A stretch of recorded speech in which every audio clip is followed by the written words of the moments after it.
Welcome to our YouTube channel, UPSC Guide for Beginners. Guys, from past 1 week we are seeing Israel-Palestine conflict. Actually, what is the cause for the Palestine-Israel conflict and what is the major effects during from 1940 to 2023? So guys, మనం ఇక్కడ చూసుకున్నట్టయితే so mostly నేను ఇంగ్లీష్లో తెలుగులో మాట్లాడడానికి ప్రయత్నిస్తాను, ఎందుకంటే most of the viewers తెలుగులో ఉంటారు కాబట్టి వాళ్ళకు ఇష్యూ అనేది ఈజీగా కన్వే అవ్వాలి. సో గైస్, మనము ఇన్ ద ఇయర్ ఆఫ్ 1914 తీసుకున్నట్టయితే ఫస్ట్ వరల్డ్ వార్ టైంలో యూకే అనేది ప్రామిస్ చేసింది, Balfour declaration. In the year of 1917 UK given promise to Jewish people, we will create homeland in Palestine. Guys, మనము 1914లో తీసుకున్నట్టయితే first of all అక్కడ Israel అనే ఒక కంట్రీ అనేది ఇక్కడ లేకుండే. There was only country called Palestine. ఆ పాలస్తీన్లో జెవిష్ పీపుల్ ఉండేవాళ్ళు, అరబ్ పీపుల్ ఉండేవాళ్ళు, క్రిస్టియన్ పీపుల్ ఉండేవాళ్ళు. But majority of the people Jewish people, Arab people ఉండేవారు. From many ages Jewish people వాళ్ళు జెవిష్ పీపుల్ అనే వాళ్ళు పాలస్తీన్లో ఉన్నారనమాట. సో అక్కడ ఓన్లీ పాలస్తీన్ ఏరియా ఉండే.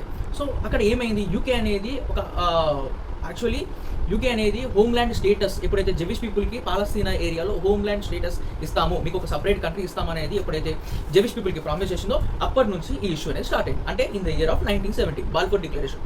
So coming to the guys, ఈ డిక్లరేషన్ అయిన తర్వాత వరల్డ్ వార్ అయిపోయిన తర్వాత, వరల్డ్ వన్ అయిపోయిన తర్వాత many of the people from European continent many of the people got settled in Arab అనమాట. జెవిష్ పీపుల్ అనే వాళ్ళు యూరోప్లో డిఫరెంట్ ఏరియాస్ ఉన్న వాళ్ళు అక్కడ నుంచి హోమ్ల్యాండ్కి పాలస్తీన్ ఏరియాకి వచ్చేసారు అనమాట. సో ఇక్కడ 1939లో హవెవర్ మళ్ళీ నాజిజం ఫౌండర్ హిట్లర్ ఏం చేసిందంటే బ్రూటల్గా జెవిష్ పీపుల్ని కిల్ చేసిండు. దీని ద్వారా ఎందుకు జెవిష్ పీపుల్ని కిల్ చేసిండు, అసలు హిట్లర్ జెవిష్ పీపుల్ని టార్గెట్ చేయడానికి కారణం ఏందో కామెంట్ సెక్షన్లో మీరు కామెంట్ చేయండి, దాని గురించి కూడా మనం మాట్లాడుకుందాం. So when we coming to the guys, ఆ టైంలో ఎప్పుడైతే హిట్లర్ బ్రూటల్గా చంపడం స్టార్ట్ చేసిండో మళ్ళీ జెవిష్ పీపుల్ అనే వాళ్ళు went back to the Europe. So ఇలా ఇష్యూ వీళ్ళకు ఎవరికి, ఈ అరబ్స్కి, ఈ జెవిష్ పీపుల్కి ఇలా ఇష్యూ అయితేనే ఉంది. సో ఇష్యూని రిజాల్వ్ చేయడానికి యూకే ఏం చేసిందంటే యుఎన్ఓ దగ్గర తీసుకెళ్ళింది. సో యుఎన్ ఏం చేసిందంటే 1947లో in the time of 1947 Palestine area, గుర్తుపెట్టుకోండి, మీరు మ్యాప్లో నేను క్లియర్గా చూపిస్తా, పాలస్తీన్ ఏరియాని ఇజ్రాయెల్గా పాలస్తీనియా అరబ్గా మార్చింది. అంటే పాలస్తీన్ అరబ్ అనేది ఒక కంట్రీ, ఇజ్రాయెల్ అనేది ఒక కంట్రీ. ఇంత ముందుకు మనం తీసుకున్నట్టయితే పాలస్తీనా అనేది ఒక కంట్రీ ఆ 1914 టైంలో. కానీ ఇప్పుడు 1948లో ఇజ్రాయెల్ అనేది హోమ్ల్యాండ్గా సపరేట్ కంట్రీగా డివైడ్ చేసి పాలస్తీన్ అరబ్గా సపరేట్గా డివైడ్ చేశారు. సో మనం పాలస్తీన్ అరబ్ తీసుకున్నట్టయితే గోలన్ హైట్స్ కానీ, గాజా కానీ, వెస్టర్న్ బ్యాంక్ కానీ కంప్లీట్లీ వీళ్ళని పాలస్తీన్ అరబ్స్ అంటాం.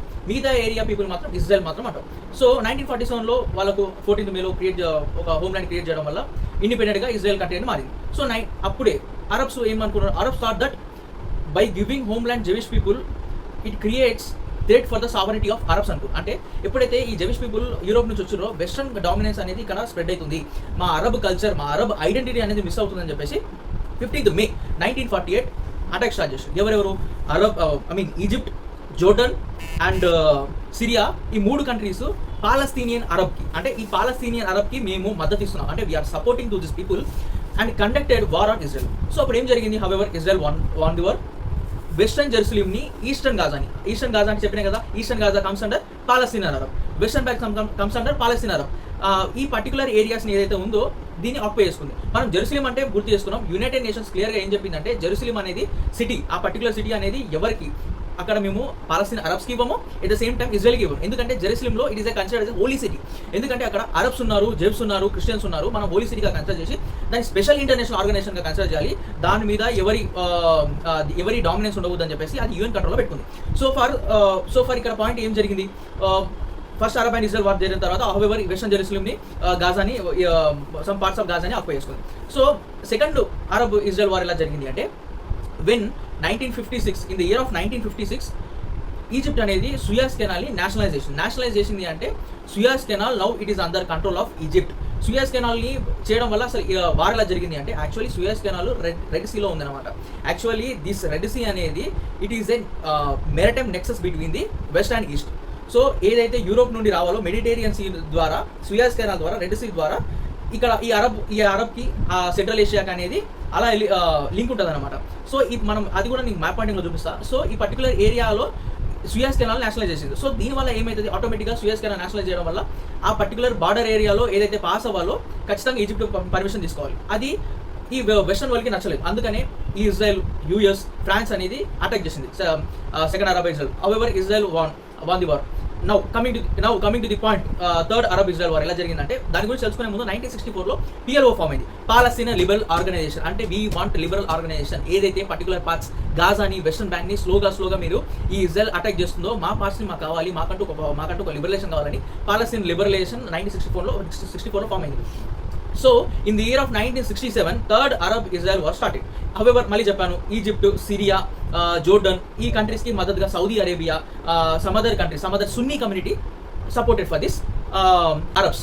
సో ఇక్కడ థర్డ్ అరబ్ ఇజ్రాయెల్ వార్ జరిగేటప్పుడు ఏమైందంటే ఇది 6 డే వార్. ఈ 6 డే వార్లో కంప్లీట్లీ మనకు ఇజ్రాయెల్ అనేది విన్ అయింది. సో ఇజ్రాయెల్ విన్ అవడం వల్ల ఏంటి అంటే కంప్లీట్లీ వెస్ట్ బ్యాంక్, నేను ఇందాక చెప్పాను కదా, Golan heights from Syria, western bank from the Jordan and Gaza అనేది కంప్లీట్లీ వీళ్ళు ఈ పార్ట్స్ కంప్లీట్లీ ఆక్యుపై చేసుకుంది. ఏది ఇజ్రాయెల్ ఆక్యుపై చేసుకుంది, మోస్ట్లీ వెస్టర్న్ బ్యాంక్ని గోలాన్ హైట్స్ని ఆక్యుపై చేసుకుంది. సో దీని ద్వారా ఏమైంది అంటే హవెవర్ ఎందుకు రీజన్ ఏంది, నేషనలైజ్ చేసినందుకు, సూయజ్ కెనాల్ నేషనలైజ్ చేసినందుకు. సో దీని ద్వారా ఏమైందంటే in the year of 1968 Egypt ఏం చేసింది, సూయజ్ కెనాల్ని క్లోజ్ చేసేసింది. సో ఇప్పుడు ఇలా క్లోజ్ చేయడం వల్ల కంప్లీట్లీ ఒక మెరిటైన్ డిస్ప్యూట్గా క్రియేట్ అయింది అనమాట. అంటే సూయజ్ కెనాల్ క్లోజ్ అవ్వడం వల్ల అక్కడ నుంచి వెస్టర్న్ వరల్డ్ అనేది పాస్ అవ్వడం అనేది, goods and cargo ships pass అవ్వడం అనేది ఇబ్బందికరంగా మారి it created another way, but it created a mutual hatredness among west and east. అంటే అరబ్స్కి వెస్ట్కి ఒక ట్రేడ్ డిస్ప్యూట్ అనేది స్టార్ట్ అయింది. సో అలా హవెవర్ 1975లో ఎలా ఓపెన్ చేసిందో మీకు క్లియర్ చెప్తా.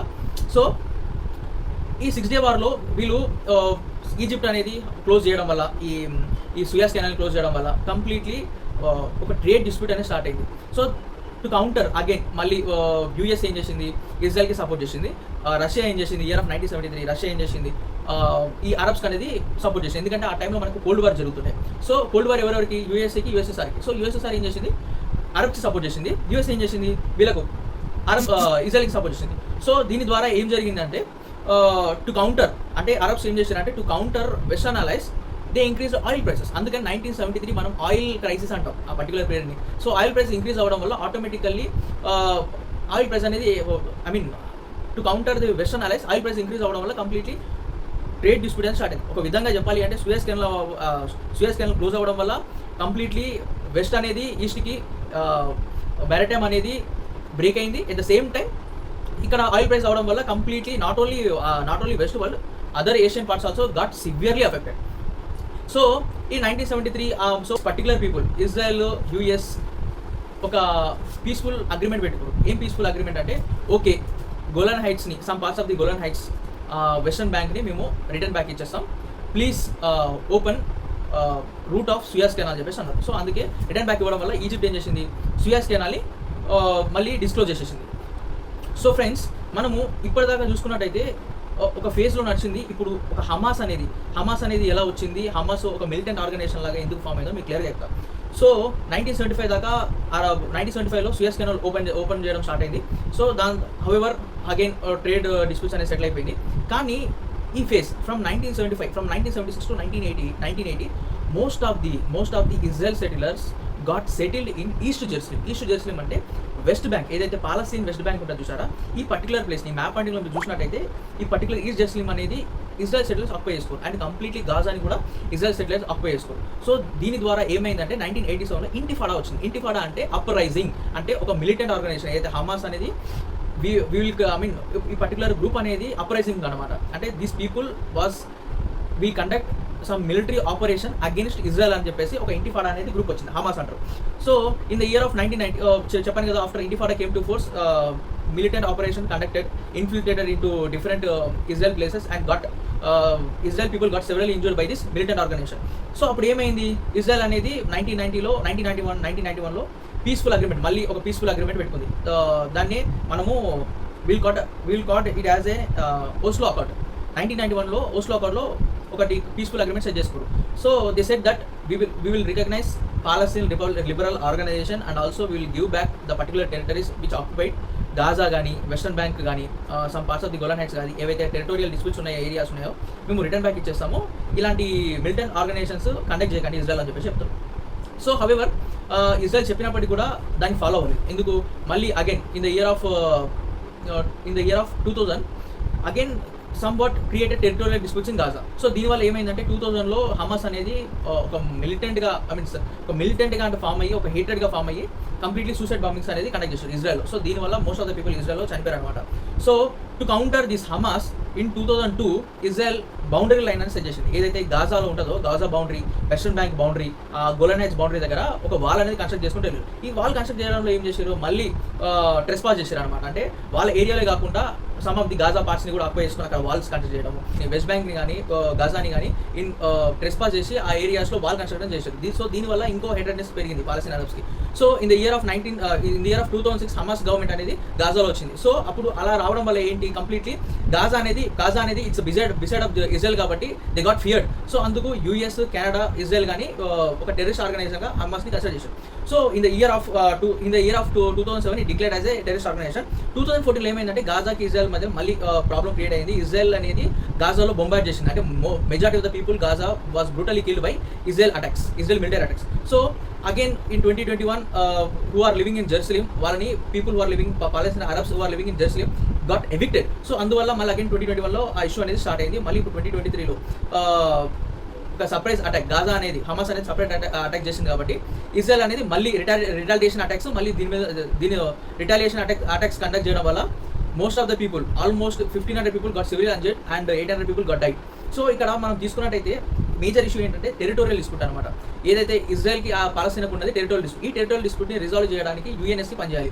యుఎన్ఎస్సీ అనేది ఒక పొలిటికల్ ఎజెండా ప్రకారంగా, పొలిటికల్ స్ట్రాటజీ ప్రకారంగా వాళ్ళ ఫేవరెటిజం చూసుకుంటారు. కానీ ఒక పీస్ఫుల్ అగ్రిమెంట్ కానీ ఇలా ఒక ఇష్యూ వచ్చినప్పుడు దాన్ని రిజాల్వ్ చేయడంలో యుఎన్ఎస్సీ ఫెయిల్ అవుతుంది. సో యుఎన్ఎస్సీలో చేంజ్ అవ్వాలి అంటే యుఎన్ చార్టర్ చేంజ్ అవ్వాలి. దానికి most of the people majority of the countries అని సపోర్ట్ చేయాలి. సో ఈ విధంగా సపోర్ట్ చేస్తేనే యుఎన్ చార్టర్లో చేంజ్ చేయవచ్చు. యుఎన్ సెక్యూరిటీ కౌన్సిల్లో అనదర్ కంట్రీస్ని కానీ, నాన్ పర్మనెంట్ కంట్రీస్ని కానీ అలో చేయొచ్చు. So this is what the Israel Palestine conflict end.